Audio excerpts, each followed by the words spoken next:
Hi, I'm Jim DeCola, Master Luthier and Research and Development Manager for Gibson Brands.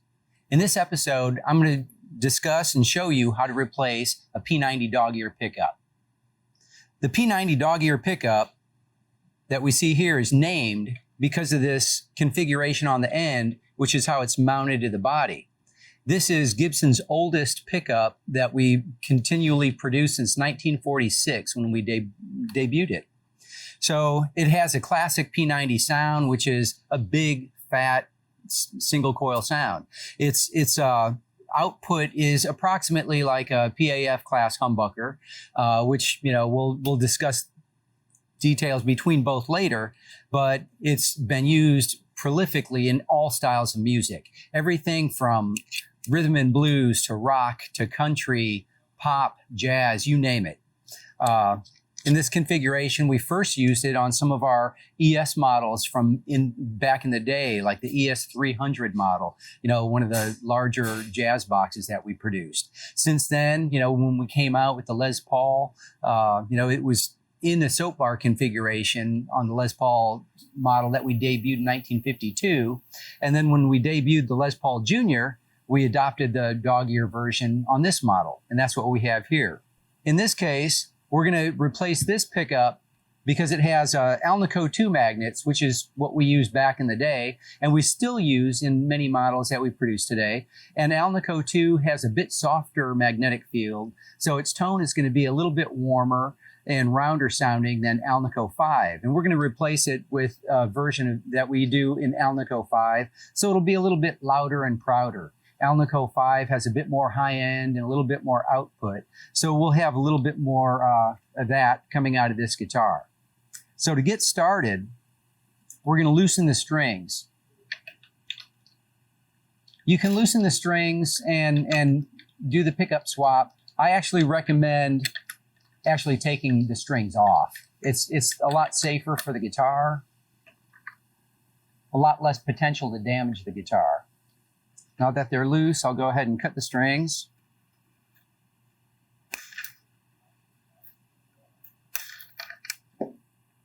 Now I'm going to just take this entire tailpiece and set it to the side while I remove the rest of the strings. Now that we have the strings removed, the next thing we'll do is to open the control cover so we can unsolder the pickup cable from the pots. Sometimes I'll use an X-Acto or a small screwdriver inside the hole just to kind of lift it out. So the controls on a P-90 are about as simple as they get. One volume and one tone with a capacitor connecting the volume and tone. And that's how the tone works. By rolling the tone down, it's filtering the high end through that capacitor, rolling it off. So for us, that's our most simple pickup configuration. When I'm unsoldering it, I'm going to heat that up with the soldering iron. So you want to use a soldering iron minimum of 40 watts up to about 85 watts at the most. That's a good wattage rating. The higher you go, the safer it is, really. It's kind of like using a dull knife. If the wattage is too low, you'll overheat the cable and the pot, which can cause more damage than if you use a hotter wattage, like an 80 watt. You have to put very little time on it, so you're not going to overheat that component. So that's why it's better to use a little bit higher wattage than too low. So I'm going to heat that solder connection up.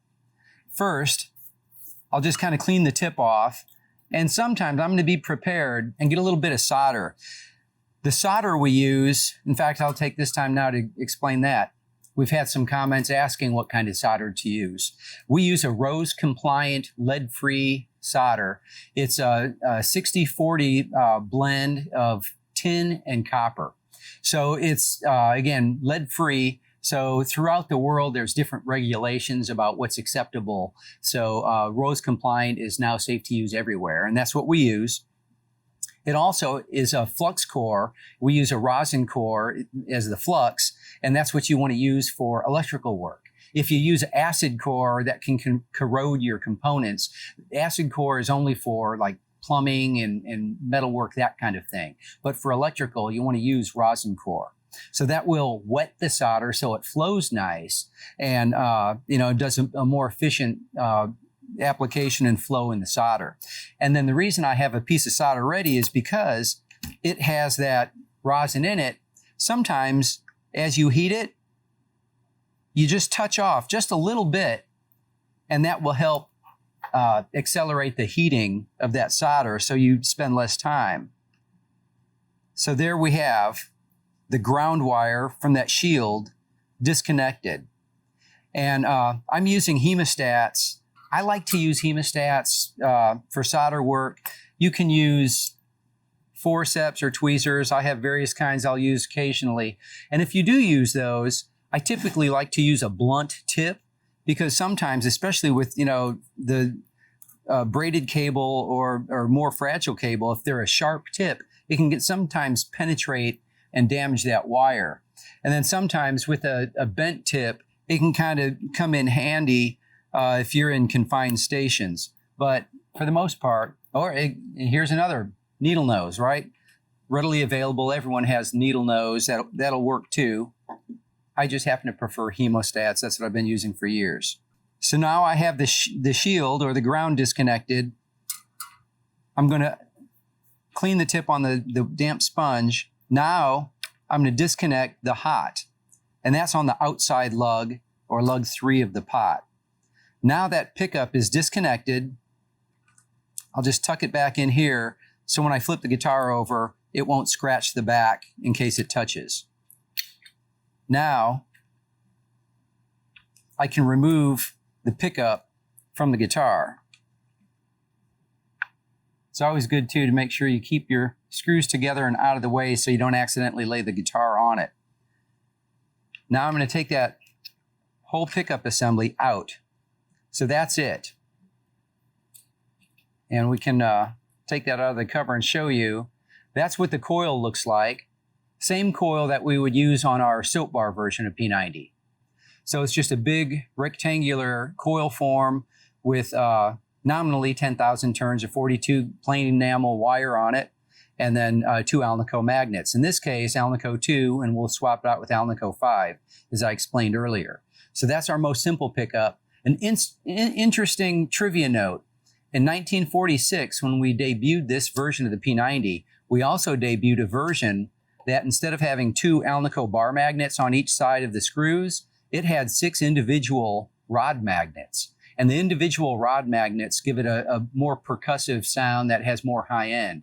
So we actually did that in 1946 on both versions, but this predominated and has been more prolific in our model line since then. But occasionally we'll do those rod magnet versions just because they do have very unique sound. Now we'll take the new pickup, constructed the same, and we're going to slide that pickup cable in. You know what I'm going to do before I do that? I'm going to trim this cable. Since I have it, I'll trim it ahead of time. And I'm going to get it approximately the same length as that other cable. I'll give it a little bit extra just for safety. And I'm going to clip it to length. So this cable is referred to as pushback wire because you can take that outer braided shield and kind of push it back and pull it down to expose the center 22 gauge wire, and then you can push that back. So you don't have to strip it. You can just leave it like that, and many people do. Another method is to actually use a stripper, and I'll use a wire stripper like so. Sometimes I'll do that.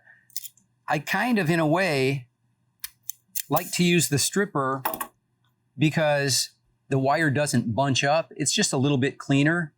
So once I have the braid cut with the stripper, I'll kind of push the wire down, and sometimes you have some fraying, some little messy strands from that shield. And I'll kind of push them back so they're not going to poke the wire, and so it's neat. And then I'll kind of twist it, and that'll again make it neater.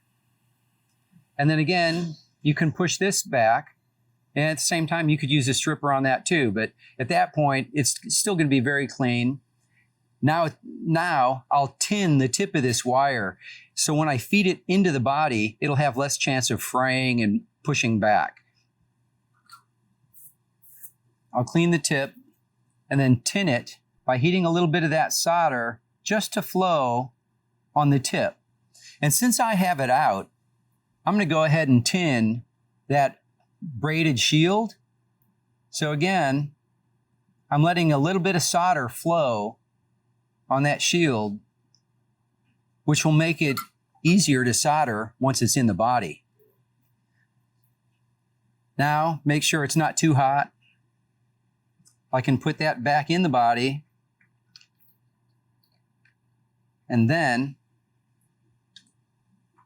mount it again. That way, it's not going to accidentally fall out as we tip the guitar up.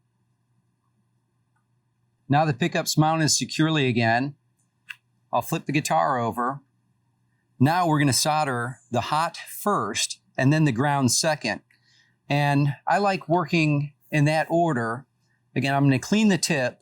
When you're done, don't clean the tip when you're done. Only clean the tip before you use it. The reason why, you want to leave some of that residual solder on the tip.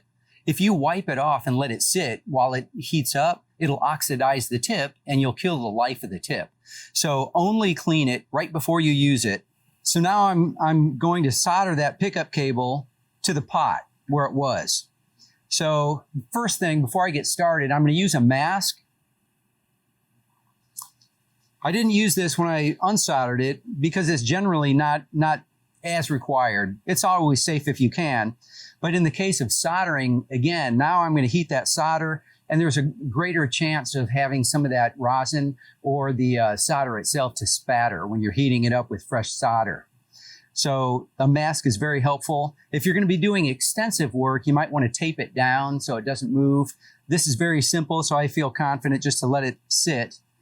Another thing I'm going to do is use the solder sucker, which is a spring-loaded vacuum. So I'm going to heat the solder on the lug of the pot and then use that solder sucker, and that will draw out that solder. So now that solder lug is clean. So the wire will fit in there and accept the solder. I have the hot lead, which is the tip of that cable, inserted in the lug of the pot. I'll clean the tip, and now I'll press the tip against the lug, and then I'll apply the solder to that connection and let it heat up. Once it's cool, you can tug on it to make sure that you have contact. When you heat the solder, you want to make sure that it heats warm enough so it flows, but not so it drips down on the part and creates a mess. You don't want to do it too cold either, because then it just won't hold. And at the same time, you want that lead that you're soldering to have a certain amount of slack to it, because that solder isn't like a structural thing. It's an electrical thing. You don't want to have that solder under strain. So make sure that your wire length isn't too short. Now that hot lead is secure. Now I'll use my hemostats, and I'm going to tuck that wire down on top of the existing solder connection that we had. I'll clean the tip. Now I'm going to put that tip on top of that cable, just using only enough pressure to hold that wire down. You don't want to jam it into it to where you can cause any damage to that cable. I'm holding it with the hemostats. If you don't have hemostats, you can use a piece of wood or a screwdriver. The key thing is just to hold it in place while you heat it up. And if you look at that solder, it flows and it's secure. I could tug on it. It's not going to break loose. In fact, that's a good thing, is to try to break it loose with, moderate pressure, just to ensure that you have a good solder contact. You don't want it flowing out to where it leaves that general vicinity. You want it still kind of balled up, but clearly flowing onto that part. So now we're done. And I left enough slack on the hot lead to where now you can see if anything would move, if the pots get loose and anything moves, it's not going to short it out or strain that connection. Now the soldering is done. We can remove the mask and then put the cover back on. So now that the pickup's been soldered, we closed up the rear control compartment. We're getting ready to test the pickup. We could go ahead and string the guitar up and test it that way. However, here's one method I like to use.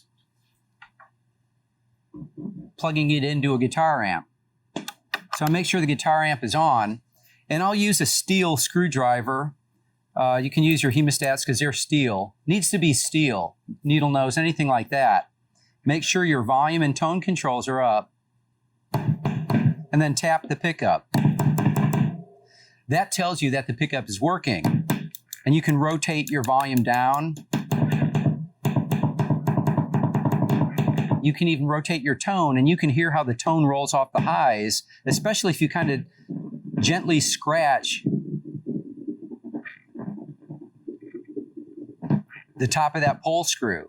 So now we ensured that the pickup works fine, the volume and tones work fine. Now we can get ready and restring the guitar. So there you have it, our most basic model with the most basic electronics, and we just show you how to install that pickup. Thanks for watching Gibson's Guide to Guitar Setup and Maintenance. Be sure to watch our next episodes.